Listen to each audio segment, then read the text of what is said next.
Namaskar.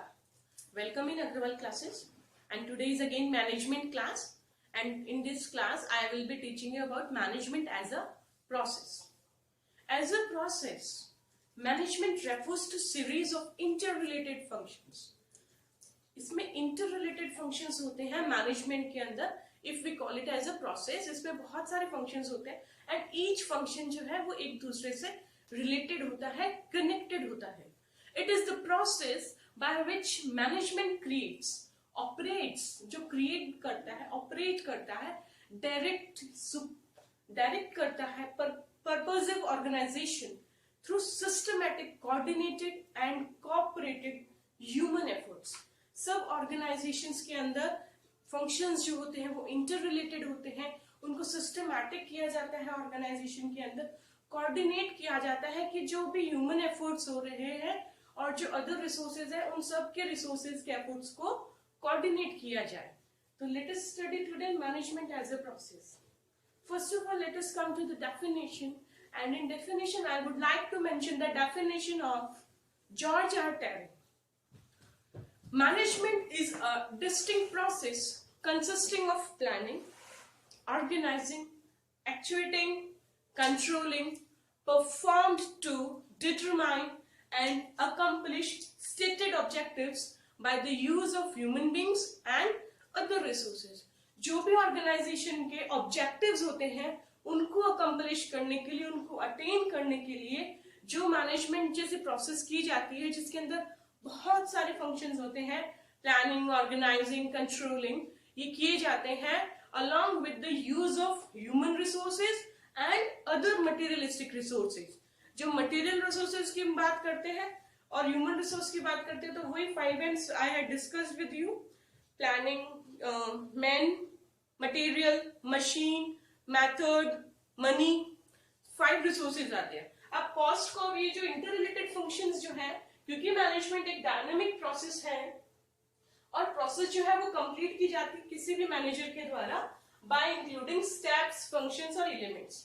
और उन्हीं functions को आज हम अपनी क्लास के अंदर डिटेल में पढ़ेंगे. पोस्ट को के अंदर शॉर्ट फॉर्म में हम पढ़ सकते हैं. जो भी फंक्शंस हैं उनको 2 पार्ट्स में डिवाइड किया हुआ है, की फंक्शंस, ऑक्सिलियरी फंक्शंस, है ना. तो जो की फंक्शंस है बेसिकली पोस्ट कॉप के बारे में मैं बता दूं. P stands for planning, O stands for organizing, S stands for staffing, D stands for directing, Co stands for coordination, R is for proper reporting and B is for budget. But most widely जो भी accepted functions हैं management के वो कुंज और Donnell के द्वारा दिए हुए 4 functions जो हैं, planning, organising, staffing, directing, controlling, ये 5 functions हो जाते हैं और कोऑर्डिनेशन को भी इसमें इंक्लूड हम करते हैं. तो थियोरेटिकल पर्पस की अगर हम बात करते हैं तो कन्वीनियंट होगा कि हम फंक्शंस जो है उनको अंडरस्टैंडिंग करें, ओवरलैपिंग उनके अंदर ना करें. ईच फंक्शन जो है वो एक दूसरे के अंदर बहुत ज्यादा इंटर रिलेटेड है, घुला हुआ है, ब्लेंडेड है ईच, और एक दूसरे की परफॉर्मेंस को जो है हर फंक्शन अफेक्ट करता है. तो let us come to about all these things. सबसे पहले जो हम पढ़ेंगे दैट इज प्लानिंग. प्लानिंग जो है बहुत इंपॉर्टेंट फंक्शन है. It is the basic function of management. It deals with choking out a future course of action and deciding in advance. हम पहले से ही डिसाइड कर लेते हैं the most appropriate course of action for achievement of our goals. जो हमारे predetermined goals हैं उनको अचीव करने के लिए, जो फ्यूचर के हमारे गोल्स हैं उनको अचीव करने के लिए हम जो भी appropriate course of actions decide करते हैं उसको हम प्लानिंग कहते हैं, है ना. कुंज और डोनेल की अगर हम बात करते हैं तो उनकी भाषा में हम कहते हैं the planning is deciding in advance what to do, when to do and how to do. It bridges the gap from where we are and where we want to B.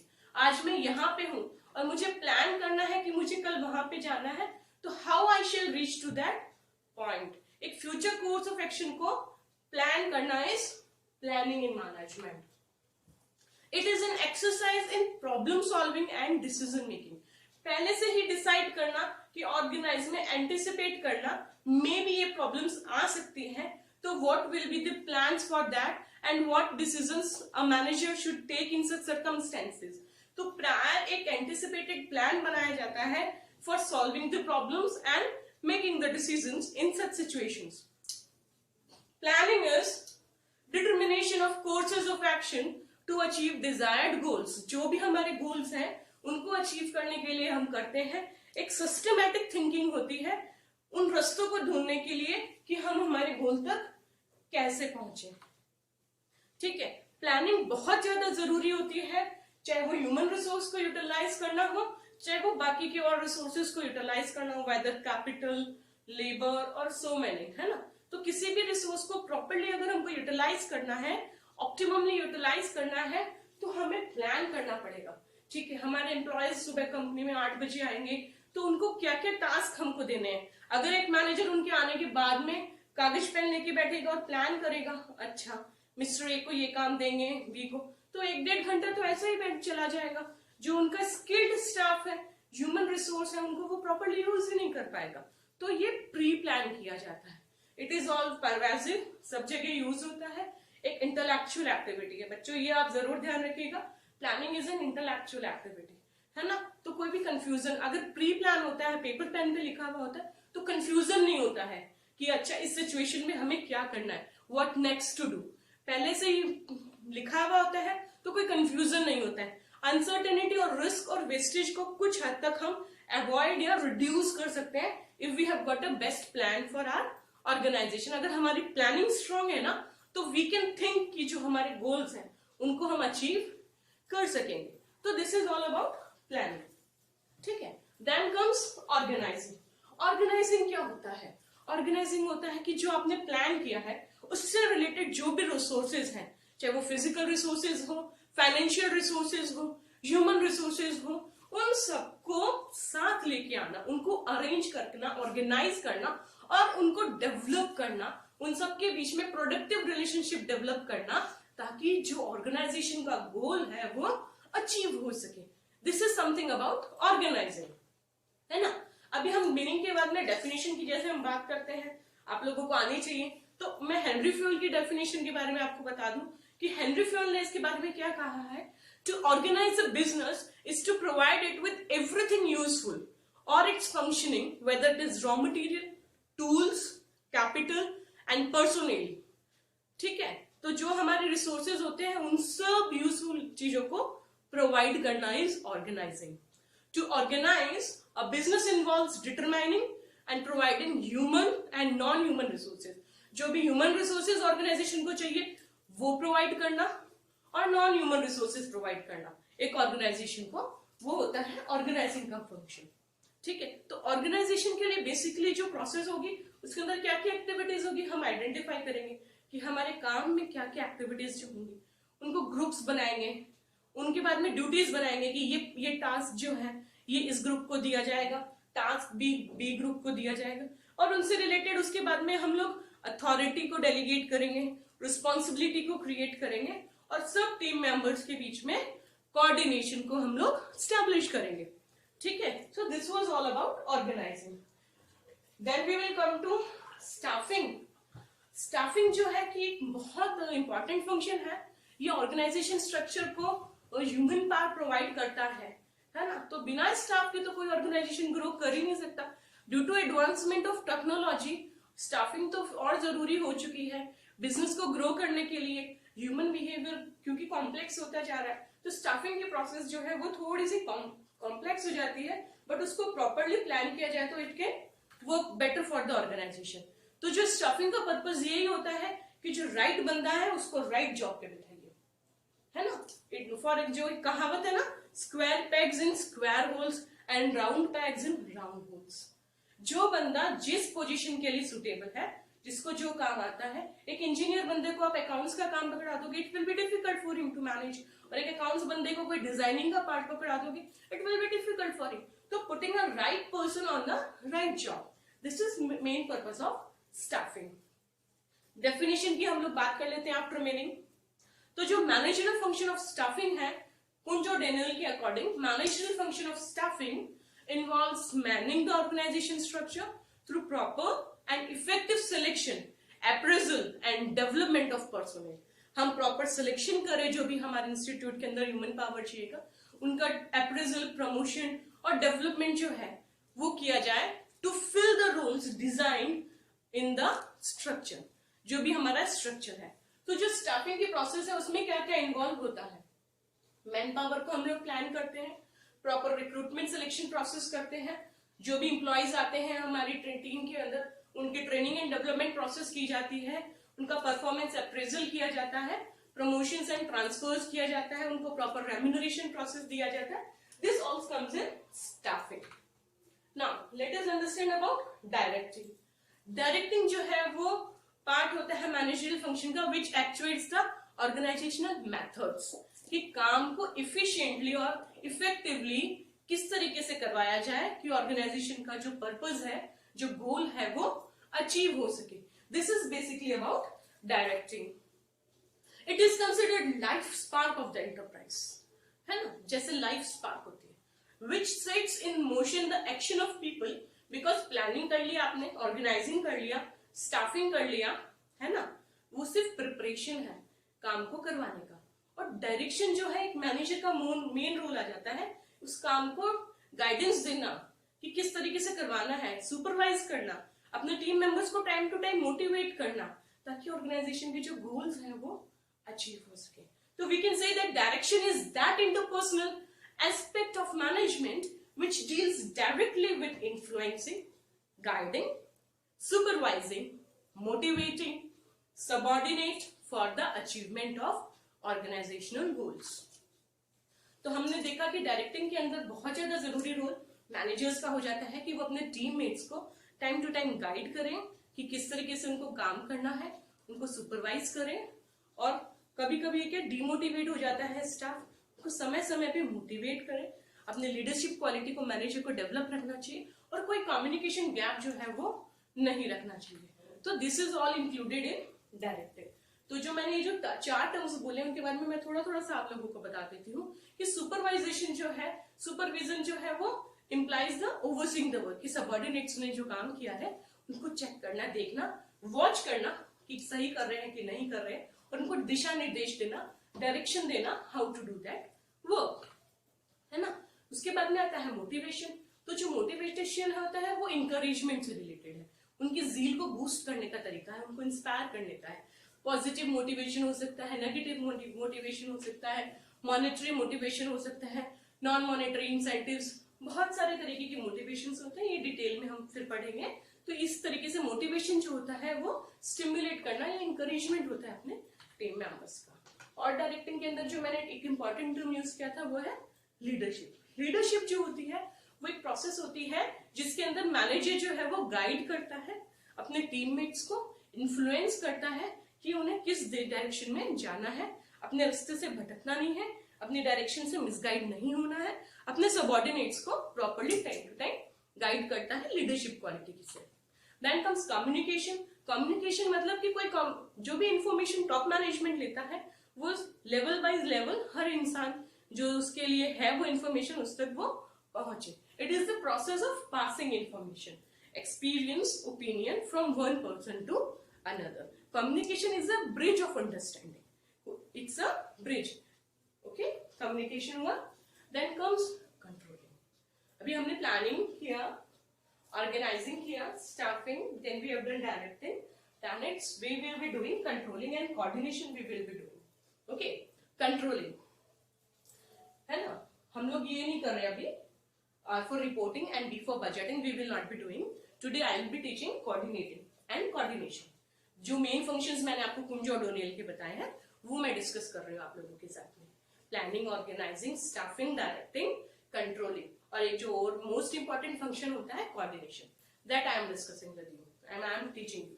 So controlling की हम बात कर रहे थे। आपने planning बना लिया कि हमें किसी टास्क को अचीव करना है ना, उससे रिलेटेड आपने रिसोर्सेज को भी ऑर्गेनाइज कर लिया, स्टाफिंग भी कर ली, मैन पावर भी ऑर्गेनाइज कर लिया, उसके बाद में आपने उनको प्रॉपर गाइडेंस भी दे दिया, डायरेक्शन भी दे दिया।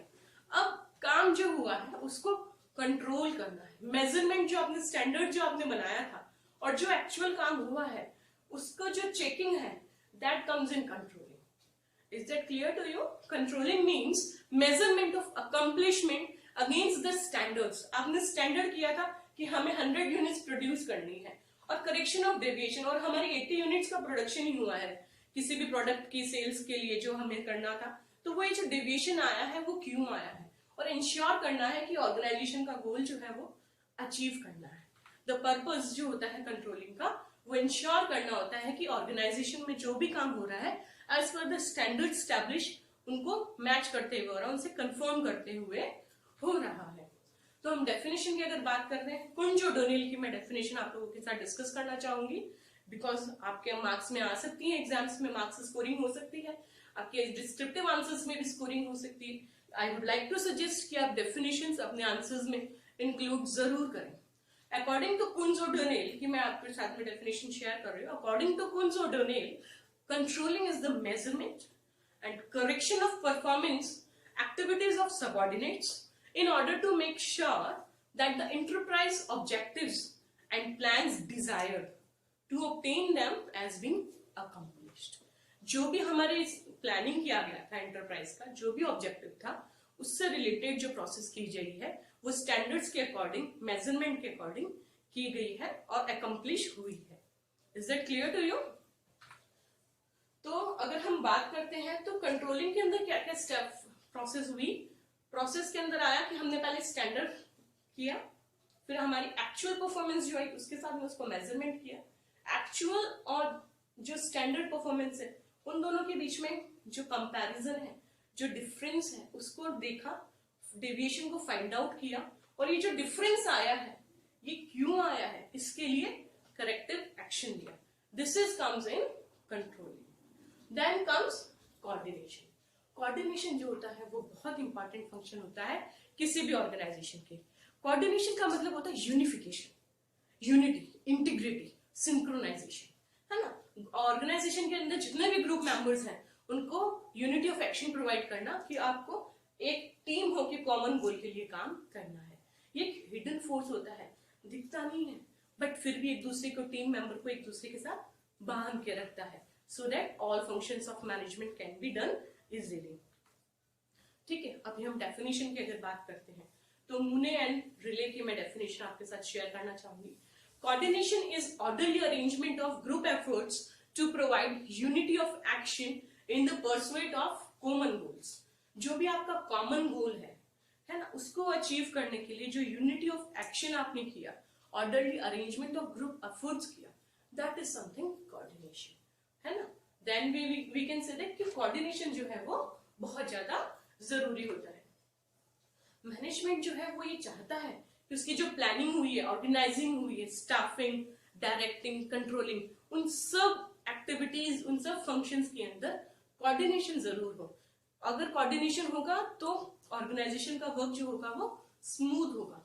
तो कोऑर्डिनेशन को हम अलग फंक्शन नहीं मान सकते हैं, बल्कि हम ये मान सकते हैं कि एक तरीके का हार्मनी है, एक दूसरे से एफर्ट को मिलके करने का, जो ग्रुप गोल को अचीव करने का की टू सक्सेस है coordination. Is that clear to you? Coordination जो है वो एसेंस ऑफ मैनेजमेंट है और वो इनहेरेंट है, हर फंक्शन में हमें दिखाई नहीं देता, ऑलरेडी इंक्लूडेड है, इनहेरेंट है। एक मैनेजमेंट को जो अंदर अच्छा कोऑर्डिनेशन होना जरूरी है। और एक मैनेजर को हम कंपेयर भी कर सकते हैं, जैसे एक म्यूजिशियन होता है, ऑर्केस्ट्रा कंडक्टर होता है ना, वो अपना म्यूजिक कुछ और बजा रहा है और गाना कोई और चल रहा है, रिदम कोई और चल रही है, ताल कोई और चल रहा है, सुर कोई और चल रहा है, क्या अच्छा लगेगा वो संगीत? नो। वैसे ही प्लानिंग, ऑर्गेनाइजिंग, ये जो भी जितने भी हमने फंक्शंस डिस्कस किए, की फंक्शंस हमने जो डिस्कस किए हैं, वो सबके बीच में जो हार्मनी क्रिएट करने का काम होता है, that is coordination. Coordination is the unity of the activities of group members. तो वो सुर ताल बंध जो काम करता है एक ऑर्गेनाइजेशन के अंदर, वो करता है कोऑर्डिनेशन। इसलिए हम कह सकते हैं कि coordination is the essence of management. Exams में कई बार क्वेश्चन भी आ जाता है, डिस्क्रिप्टिव क्वेश्चन भी आ जाता है कि explain coordination is the essence of management. तो आप इस तरीके से आंसर्स लिख सकते हैं। मैंने आपको जो समझाया है कि कोऑर्डिनेशन जो है वो इंटीग्रल एलिमेंट होता है, इंग्रेडिएंट होता है सब मैनेजरियल फंक्शंस का, एक इनहेरेंट फंक्शन होता है मैनेजमेंट का। Is that clear to you? I hope कि जो मैनेजमेंट की प्रोसेस के अंदर मैंने आपके साथ में की फंक्शंस डिस्कस किए हैं वो आपको बहुत अच्छे से समझ में आए होंगे। आप लोग लाइक, सब्सक्राइब और कमेंट कीजिएगा मेरे चैनल को। नमस्कार।